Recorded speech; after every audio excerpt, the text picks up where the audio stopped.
Joining me now from the city of Republic, Washington, Republic Police Chief Loren Culp. Loren, I guess the choice comes down to, for you, enforce the will of the people or enforce the United States Constitution. You know, this is what the framers of the Constitution were afraid of, direct democracy. And so that's what produced this law from the ballot initiative. They wanted a representative republic. This is what, unfortunately, democracy looks like. What if a majority is wrong? And I think this is what's floating through your head. And the bottom line is, your choice is enforce the will of the people, if you will, of the state of Washington, or enforce the Constitution. Exactly, Graham, and thank you for having me. I have taken 3 oaths of office, public oaths, 1 in the military and 2 as a police officer, and all of them say that I am to uphold and defend the Constitution of the United States as well as the Washington State Constitution. And I'd like to point out that the Washington State Constitution is even more explicit than the U.S. Constitution when it comes to citizens' right to bear arms. It says the right of the individual citizen to bear arms in defense of himself or the state shall not be impaired. And there's no question in my mind that Initiative 1639 definitely impairs citizens' rights. Pretty clear. So 1639, the new law, is pretty explicit. You know, if you look at it from a liberal perspective, it's probably not good enough. But 1639 is pretty clear, and it accomplishes 3 things, essentially. It outlaws the sale of semi-automatic rifles to anyone under 21, which I think is huge. 10-day waiting period for semi-automatic rifle purchases, forces handgun buyers to sign waivers allowing police to search their personal records. Well, you have a slight Fourth Amendment issue there. But back to the age issue, it's fascinating to me, Chief, that these people will send our young folks, 18, 19, 20-year-olds, off to battle, off to some hellhole in Afghanistan to be shot at, give them rifles, but then when they come home, they're not allowed to touch one. Exactly. It makes perfect sense, I guess, if you hate guns. This initiative also classifies all semi-automatic rifles as assault weapons. And like you said, it bans anyone under 21 from owning it or buying an assault weapon.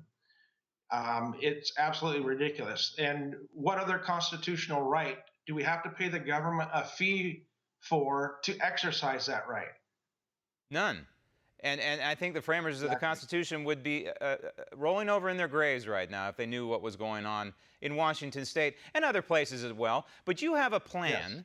You have an outline of an ordinance that I believe the City Council is considering right now. I want to read part of it.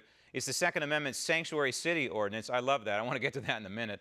All federal and state acts, laws, orders, rules, or regulations regarding firearms, firearm accessories, and ammunition are a violation of the Second Amendment. That's pretty clear. Any such laws are hereby declared to be invalid in the City of Republic.